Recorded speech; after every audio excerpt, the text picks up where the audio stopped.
Hello दोस्तों, मेरे प्यारे विद्यार्थी, मेरे प्यारे स्टूडेंट, आप लोग कैसे हैं? चलिए आज हम फिर से लेकर आए हैं आपका नंबर सिस्टम से कुछ महत्वपूर्ण टॉपिक जिसको आज हम लोग पढ़ेंगे। ये बेसिक है, बेसिक मैथ है, बेसिक गणित है। ये विस्तार पूर्वक पढ़िएगा और वीडियो को अंत तक जरूर देखिएगा। यदि इस चैनल पर आप नए हैं तो सब्सक्राइब कर लीजिए, बेल आइकन को प्रेस कर लीजिए कि कोई भी वीडियो अपलोड करें तो आपके पास नोटिफिकेशन पहुंच जाए। चलिए चलते हैं, देखते हैं। बहुत मैंने जो भी आई है ये जानना बहुत जरूरी है। ये नहीं सीखा तो कुछ नहीं सीखा, समझे ना? तो ये आप जान लो मेरे दोस्त कि संपूर्ण संख्या क्या होता है, संपूर्ण संख्या किसे कहते हैं। तो आप इसको पहले से भी जानते होंगे संपूर्ण संख्या क्या है, लेकिन आप यदि नहीं जानते हैं तो आज जान लीजिए संपूर्ण संख्या क्या है। वैसी संख्या या वैसी प्राकृत संख्या, ठीक है, वैसी प्राकृत संख्या जिसके सभी अपवर्तकों का योग, अपवर्तकों का योग संख्या मान से दुगुना, संख्या मान से दुगुना हो, संपूर्ण संख्या कहलाती है। मेरे दोस्त ध्यान से देखना और इस वीडियो को अंत तक जरूर देखना। अंत तक देखोगे तभी मजा आएगा और कुछ जानोगे, समझे ना? तो ये संपूर्ण संख्या को आप सिंपली परिभाषा दे सकते हैं कि वैसी प्रकृत संख्या जिसके सभी अपवर्तकों का योग संख्या मान से दो गुना हो, संपूर्ण संख्या कहलाती है। जैसे आप देख सकते हैं कि 28 है, यहाँ 28 है और 6 है, 6 और 28 है। और 628, ध्यान देना कि पूरे 1 से लेकर के 100 तक की संख्याओं में मात्र दो ही संपूर्ण संख्या है मेरे दोस्त, दो ही संपूर्ण संख्या है। 1 से 100 तक की संख्याओं के बीच मात्र दो ऐसी संख्या है जो संपूर्ण संख्या है, जो आप स्क्रीन पर देख रहे हैं, 6 और 28, यानी 6 और 28। 6 28, 6 और 28 आप जो देख रहे हैं, परिभाषा के माध्यम से आप देख रहे हैं कि वैसी प्राकृत संख्या जिसके सभी अपवर्तकों का योग संख्या मान से दुगुना हो, संपूर्ण संख्या कहलाता है या कहलाती है। चलिए यहां हम देखते हैं कि 6 जो दुगुना आप पढ़ रहे हैं, दुगुना देख रहे हैं, दुगुना क्या है? जैसे मेरा यहाँ क्या है, 6 है।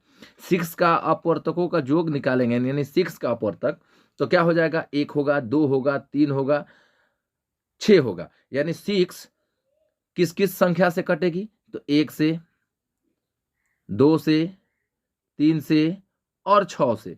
यदि इन सबको जोड़ दिया जाए तो कितना हो जाएगा? 6, 6 और 3 9, 9 और 2 11 और 1 12। देखिए 12 आया ना, ये टोटल कितना आ गया मेरे दोस्त? 12 आ गया। तो 12 क्या आया? यहाँ आप देख रहे हैं, यहाँ देखिए ध्यान से कि यहाँ जो यहाँ टिक लगा है कि योग संख्या मान से दुगुना। जो संख्या आपका था यहाँ 6, जो संख्या यहाँ 6 था, इसके दुगुना आया है कि नहीं आया है? आया है ना? तो ये जब योग हम लोग निकालेंगे इसका, इसके अपवर्तकों का योग, तो जो संख्या का, जिस संख्या का निकालेंगे उसके दुगुना के बराबर हो आ जाएगा। तो उस वैसी संख्या को संपूर्ण संख्या कहेंगे। ठीक उसी प्रकार आप देख रहे हैं कि 28 आपको दिखाई दे रहा है। 28 के अपवर्तकों का योग निकालते हैं तो 28 को किन किन संख्याओं से हम पूर्णतः विभाजित कर सकते हैं?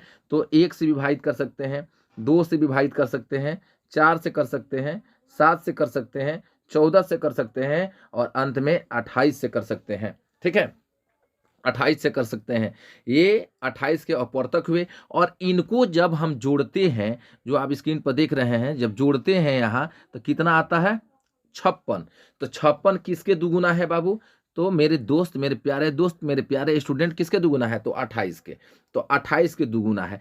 तो ऐसी संख्याएं कई गो है जो 1 से 100 के बीच में कितनी संख्याएं हैं जो संपूर्ण संख्या कहलाती है? तो मात्र दो संख्याएं हैं। और ये दो संख्या कौन कौन सी है? तो आपका एक संख्या 6 है और एक संख्या 28 है मेरे दोस्त। एक संख्या 6 है, एक संख्या 28 है। 6 है और क्या है मेरे दोस्त? 28 है। ध्यान दीजिएगा, याद रखिएगा, संपूर्ण संख्या किस संख्या को कहेंगे? तो वैसी प्राकृत संख्या जिसके सभी अपवर्तकों का योग संख्या मान से दुगुना हो, संपूर्ण संख्या कहलाती है। अगला चलिए, अगला एकदम जो बोले थे कि कमजोर से कमजोर विद्यार्थी इसको देखें। ये बेसिक नॉलेज है मेरे दोस्त, ये बेसिक गणित है मेरे दोस्त, ये बेसिक है, एकदम जड़ है, यानी शून्य से है।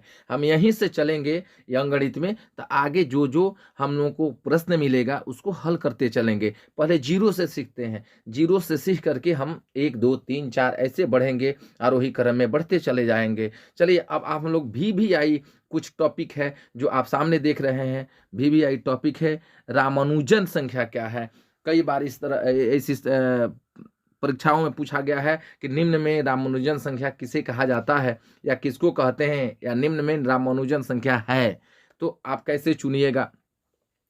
रामानुजन संख्या ध्यान देना मेरे दोस्त, कौन सी संख्या है रामानुजन संख्या। 1729 को रामानुजन संख्या कहते हैं। 1729 को रामानुजन संख्या कहते हैं। आपसे कोई भी प्रश्न करता है कि रामानुजन संख्या क्या है, तो 1729 को रामानुजन संख्या कहते हैं। या और आप इसको अलग कैसे हम इसको विस्तार कर सकते हैं, तो ये आप देख लीजिए कि वैसी लघुत्तम, देखिए यहाँ से वैसी लघुत्तम प्राकृत संख्या जिसे दो संख्याओं के घनों के योग के रूप में दो विभिन्न तरीकों से लिखा जा सके रामानुजन संख्या कहलाता है। मेरे दोस्त आप इसको भी बोल सकते हैं रामानुजन संख्या क्या है। 1729 को रामानुजन संख्या कहते हैं, या वैसी लघुत्तम प्राकृत संख्या जिसे दो संख्याओं के घनों के योग के रूप में दो विभिन्न तरीकों से लिखा जा सके रामानुजन संख्या कहलाती है। मेरे दोस्त आप स्क्रीन पर देख सकते हैं कि आप यहाँ देख रहे हैं कि आपको लिखा गया है 1729। तो 1729 जो लिखा हुआ है इसके दो पार्ट्स किए गए हैं कि कैसे ये आएगा। तो 10 का याद रखना कि ये जो संख्या होती है 1729, यानी 10 का क्यू करेंगे। क्यू मतलब क्या होता है, ये हुआ घात, जो 3 आप देख रहे हैं घात है, और ये 10 जो है बेस है। ये 10 के ऊपर 3 का मतलब है कि 10 जो है 3 बार है मेरे दोस्त, यानी 3 बार है मेरे दोस्त, यानी 10 गुणे 10 और गुणा में फिर 10। तो 10 गुणे 10 यानी 3 बार 10 10 में गुणा करेंगे तो कितना आ जाएगा मेरे दोस्त, 1000 आ जाएगा। आएगा कि नहीं, बिल्कुल आएगा। अब क्या है, 9 का घात कितना है मेरे दोस्त, 9 का घात 3 है। ठीक है, 9 का घात 3 है, इसका कितना आ गया, 1000 आ गया। 9 का घात कितना है, तो 3 है। तो इसका मतलब है कि 3 घात है और 9 क्या है, बेस है, आधार है। तो आधार कितने बार है, तो 3 बार है। देख लीजिए ध्यान से, 3 बार है, 3 बार है। अब इसको गुणा कर लीजिएगा तो कितना हो जाएगा, 9 9 81, 81 9 729 होता है मेरे दोस्त, 81 9 729। तो आप देखिए उसका आया था 1000, 10 गुणे 10 गुणे 10 गुणे 10 यानी 10 के पावर 3 का। तो 1000 प्लस 729 कितना हो गया मेरे दोस्त, 1729 हुआ ना, 1729 हो गया। फिर आगे देखिए, ये आप तो देख लिए इतना। अब नीचे वाला देखिए, नीचे है 12 का क्यू, 12 का क्यू, ठीक है, अब प्लस 1 का क्यू।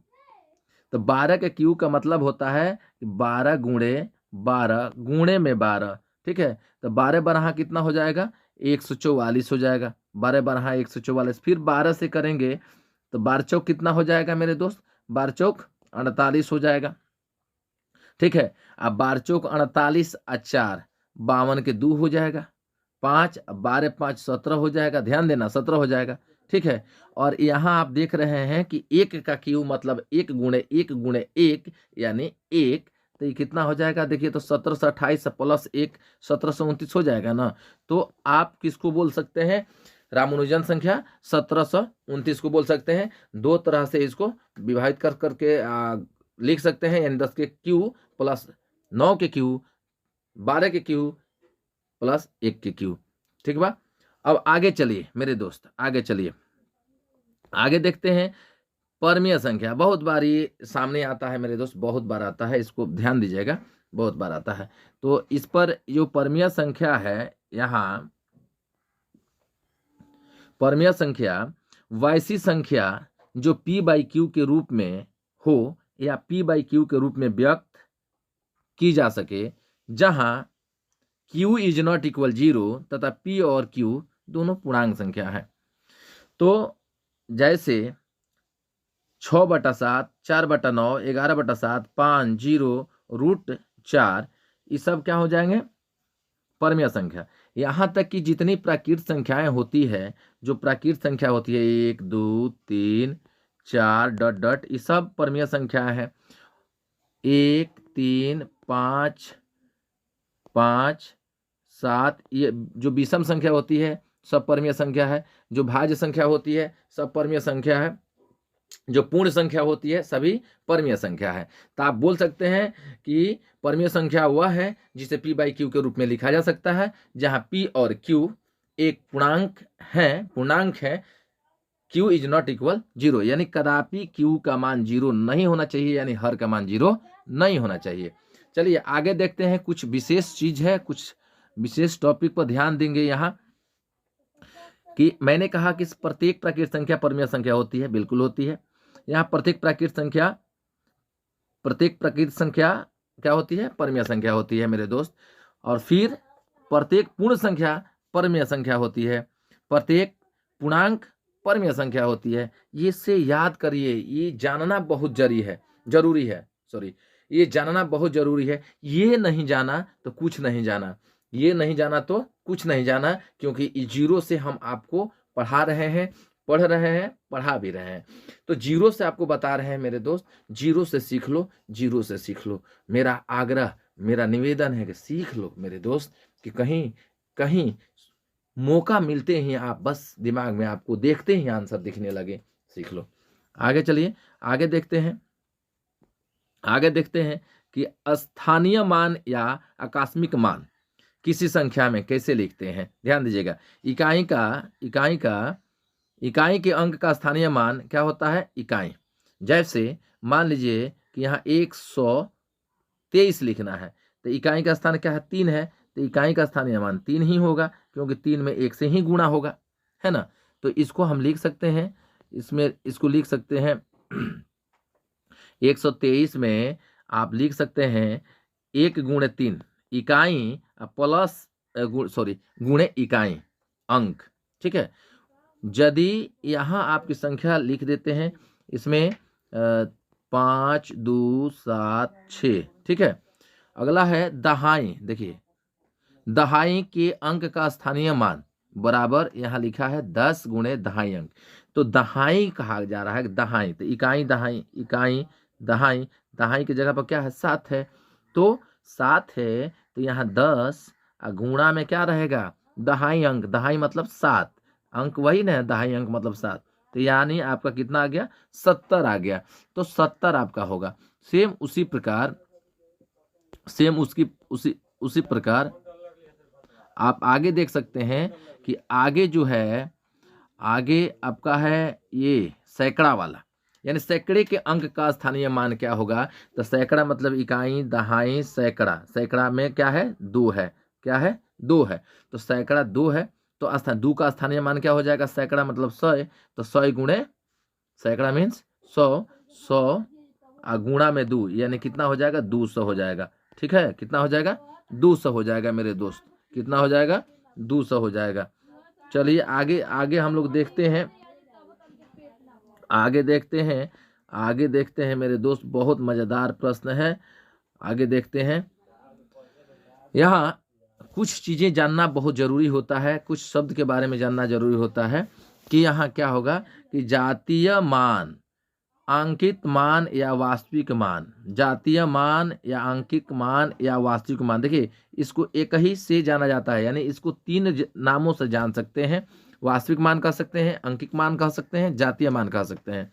इसको समझने के लिए आप इसको देख लीजिए कि किसी संख्या में किसी भी अंक का अंकित मान वही अंक होता है, चाहे वह किसी भी स्थान पर हो, ठीक है। किसी संख्या में किसी भी अंक का अंकित मान वही अंक होता है, चाहे वह किसी भी स्थान पर हो। कुछ विशेष चीजें ध्यान देते हैं। कुछ विशेष चीज क्या है कि किसी भी संख्या में इकाई अंक के स्थान पर अंक मान तथा स्थानीय मान बराबर होता है। इसको याद रखें हरदम, ठीक है। किसी भी संख्या में किसी भी स्थान पर 0 हो, किसी भी संख्या में किसी भी स्थान पर क्या हो, 0 हो, तो उसका स्थानीय मान भी क्या हो जाएगा, अंकित मान 0 होगा। ठीक है। अब ऊपर भी आपने वही देखा, किसी भी संख्या में इकाई के स्थान पर अंकित मान तथा स्थानीय मान बराबर होगा, तो उसी का हम निकालेंगे तो सेम हो जाएगा। जैसे 500, इसका निकालेंगे स्थानीय मान तो कितना हो जाएगा, 2 का 2 ये ना होगा, तो सेम हो गया, बराबर होगा अंकित मान और स्थानीय मान। वैसे ही 0 का निकालेंगे तो सेम होगा। किसी भी संख्या में किसी भी स्थान पर 0 हो तो उसका स्थानीय मान तथा अंकित मान 0 ही होता है। मेरे दोस्तों, यदि हमारे इस चैनल पर आप नए हैं तो सब्सक्राइब कर लीजिए, सब्सक्राइब करिए, बेल आइकन को प्रेस करिए।